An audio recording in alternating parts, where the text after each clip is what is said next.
చేసినవి ఏదైనా ఇనాగ్రేషన్ కానీ కల్చరల్ ప్రోగ్రామ్ కానీ సోషల్ యాక్టివిటీ కానీ ఉంటే రావాలని కోరుకుంటాం.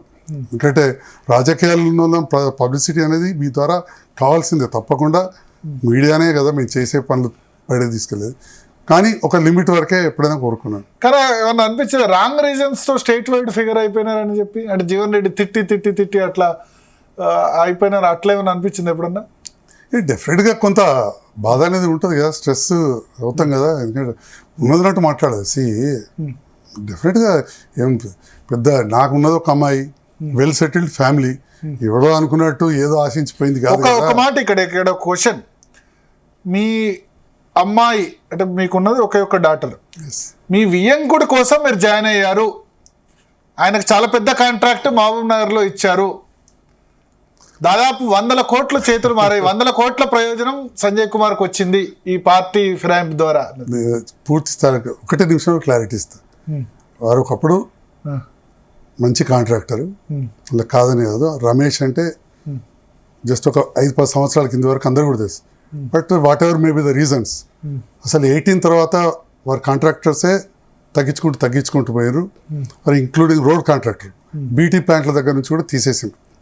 సో ఇది ఒక రాంగ్ పబ్లిసిటీ కావాల్సుకొని చేసింది తప్ప వేరే లేదు.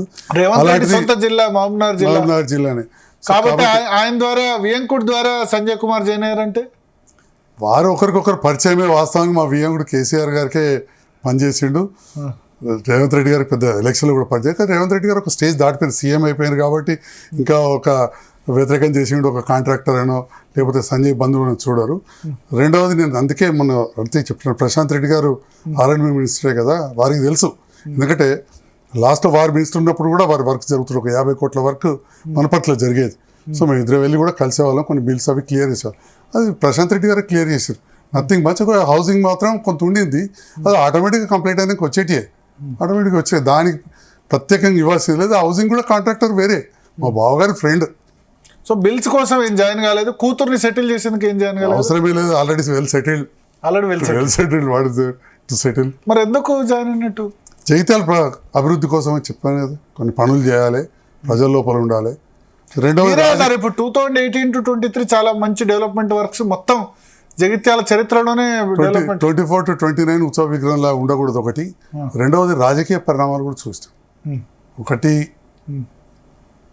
పార్లమెంట్ ఎలక్షన్లో నేను పనిచేసాను బీఆర్ఎస్కి, అనుకున్న స్థాయిలో ఓట్లు రావడం, తర్వాత 0 వచ్చింది, మన దగ్గర ఓట్లు తక్కువ రావడం. రెండవది జగిత్యాల్లో జీవరెడ్డి గారి కొంత రాజకీయంగా వారు తీసుకున్న నిర్ణయాలు, నేను మున్సిపల్ చైర్మన్ ఒకరిని పెడితే వారు నా దగ్గర వాళ్ళని తీసుకెళ్ళి ఒక్కోటితో ఓడించి కాంగ్రెస్ కండువా కప్పడం, నాతో కలిసి తిరిగిన బీఆర్ఎస్ ఎంపీపీలను తీసుకెళ్ళి కండువా కప్పడం, ఆ రకంగా ఒకటి చాలా జరిగినాయి. తర్వాత కొన్ని కేసులు పెట్టడం, ఇవన్నీ కూడా ప్రెషర్. అందుకే నా మీద పెట్టలేదు. ఎందుకంటే లేని మనం ఏం చెప్పాలి, కొంతమంది కార్యకర్తల మీద నాయకుల మీద నా మీద పెట్టడానికి పెద్ద అంత ఈజీగా ఎవరు కూడా ఏముండవు, ఏమున్నదని చెప్పి నా మీద పెట్టడానికి ఉంటాయి.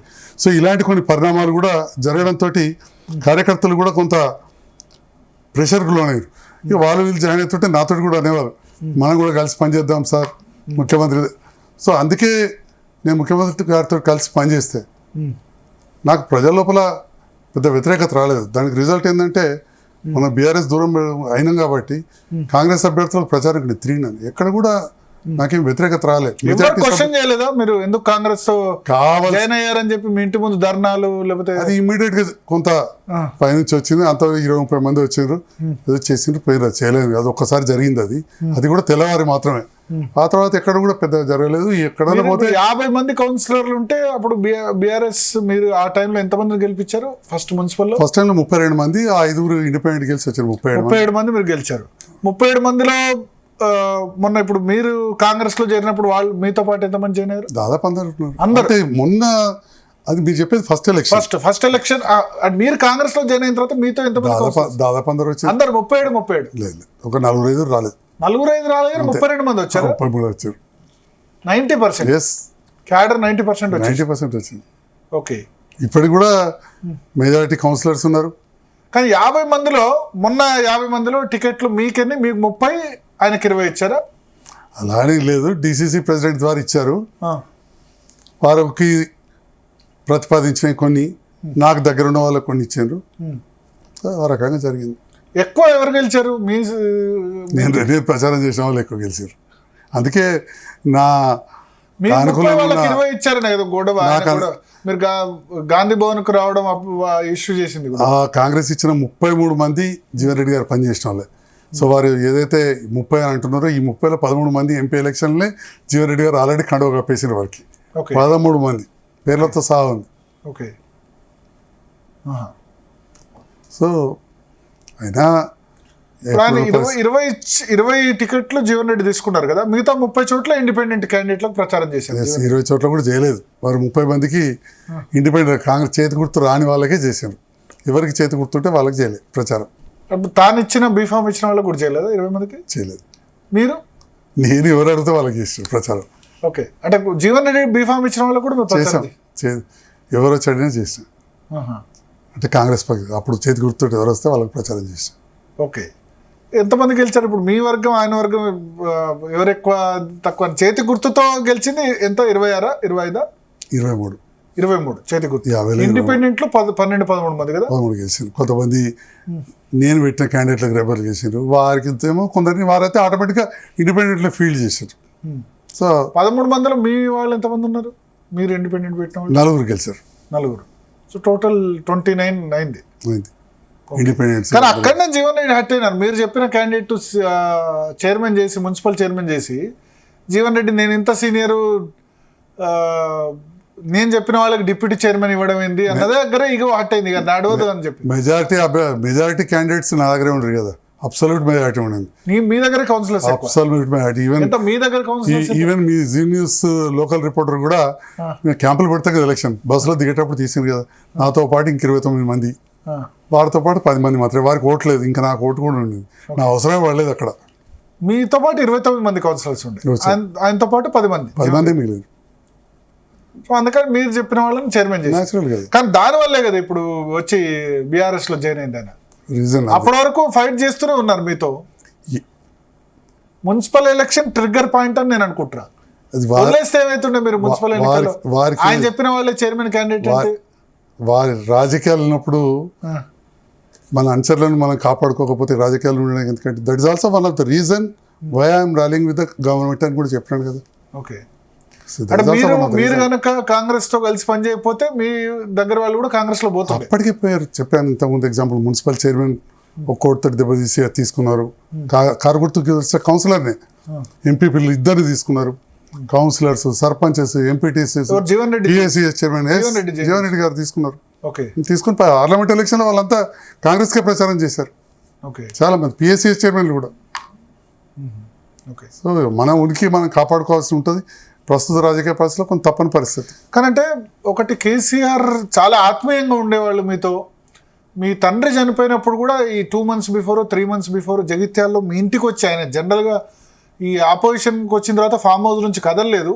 వెరీ ఫ్యూ ఇన్సిడెంట్స్లో బయటకు వచ్చారు. దానిలో మీ తండ్రి చనిపోయినప్పుడు కూడా వచ్చి మిమ్మల్ని పరామర్శించారు.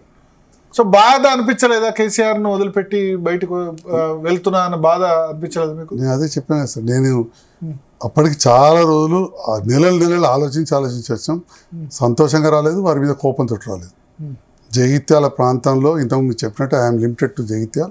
ఆ ప్రాంతానికి కొంత సేవ ఎక్కువ చేయాలి, బెటర్గా చేయాలి, అభివృద్ధి కార్యక్రమాలు ఎక్కువ తీసుకుపోవాలనే ఆలోచనతో వచ్చింది. రెండవది ఏమైందంటే నాది మొదటి నుంచి కూడా కాంగ్రెస్ కుటుంబ నేపథ్యం. ఒక అవకాశం కూడా వస్తుంది ఆ ప్రభుత్వం. కుటుంబ నేపథ్యం అయితే కాంగ్రెస్ లో ఎందుకు జాయిన్ కాలేదు మీరు? రాజకీయాల్లో బీఆర్ఎస్ తో ఎందుకు రాజకీయాలు స్టార్ట్ చేశారు? జీవన్ రెడ్డి గారు పరిస్థితి మీద 96 మా తాతగారికి విభేదించాడు. లాస్ట్ మినిట్ లో చొక్కారావు గారికి లాస్ట్ మినిట్ లో మళ్ళీ పనిచేసింది. వాళ్ళంతా విభేదించబట్టే 96 చొక్కారావు గారు ఓడిపోయింది అప్పుడు. సో అప్పుడు L Ramana member of parliament. Member of parliament. So తాతగారి మీద గెలిచానని నేను హాస్పిటల్ జగిత్యాల్లో బ్రాంచ్ పెడితే 2 వచ్చారు. ఓడిపోయి చొక్కారావు గారు వచ్చారు, గెలిచి రమణ గారు వచ్చారు. అప్పుడే కొత్తగా గెలిచాడు. సో ఆ రకంగా ఫ్రెండ్ మందం ఉండింది. సో ఏనాడు కూడా జీవన్ రెడ్డి గారు నేను కూడా ప్రయత్నం కూడా చేయలేదు. కాంగ్రెస్ అంటే జీవన్ రెడ్డి ఉన్నారని మీరు ప్రయత్నం చేయలేదు కాంగ్రెస్లో? పెద్దనే పాలిటిక్స్ అంత యాక్టివ్గా కూడా చేయాలని అనుకోలేదు. ఆనెస్ట్గా చెప్పాలంటే అంత యాక్టివ్గా చేయాలని అనుకోలేదు. కానీ కేసీఆర్ అంటే గౌరవం ఉందా ఇప్పటికైనా? తెలంగాణలో మెజారిటీ ప్రజలకు గౌరవం ఉంటుంది. కానీ రాజకీయ పరిణామాలు, పరిస్థితుల మీదకి వెళ్ళి అది ఎప్పుడు ఒకలాగా ఉండదు కదా. ఒకప్పుడు ఉన్నంత గౌరవం లేకనే కదా ప్రభుత్వం రాలేదు. ఎంపీ ఎలక్షన్స్లో ఇంకా తగ్గిపోయింది. ఇప్పుడున్న ప్రభుత్వం మంచిగా చేస్తుంది కాబట్టి ఆటోమేటిక్గా ఇప్పుడున్న ప్రభుత్వం మీద గౌరవం. మీకైతే బీఫామ్ ఇప్పుడు ఇచ్చారు రేవంత్ రెడ్డి కదా, మీకైతే 3 సార్లు బీఫామ్ ఇచ్చారు కదా. ఇచ్చినందుకు నేను ఇప్పుడు కూడా ధన్యవాదాలు చెప్తా ఉన్నా. నేనేం కేసీఆర్ గారు ముఖ్యమంత్రి అయ్యేది ఉంటే ద్రోహం చేసిపోయి అక్కడ రేవంత్ రెడ్డి గారు పక్షాన్ని నిలబడలేదు కదా. ఎలా నేను ఎట్టున్నా కేసీఆర్ గారు ఉన్నది ప్రతిపక్షంలోనే, ఫామ్ హౌస్లోనే.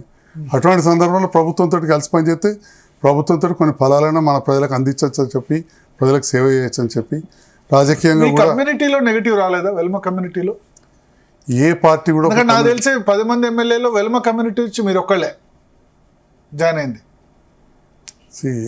ఒక కమ్యూనిటీ తోటే గెలవం కదా. నాకు 1,04,000 ఓట్లు వచ్చినాయి ఫస్ట్ టైం, లేదా రెండవసారి 71,000 వచ్చింది. మా కమ్యూనిటీ నాకు సపోర్ట్ చేసింది, కానీ వన్ సైడే కాదు కదా. జీవరెడ్డి గారు కూడా మా కమ్యూనిటీలో ఎంతమంది సపోర్ట్ చేసింది. అలానే ఒక క్యాస్ట్ బేస్డ్ పాలిటిక్స్ ఎప్పుడు కూడా కుదరదు.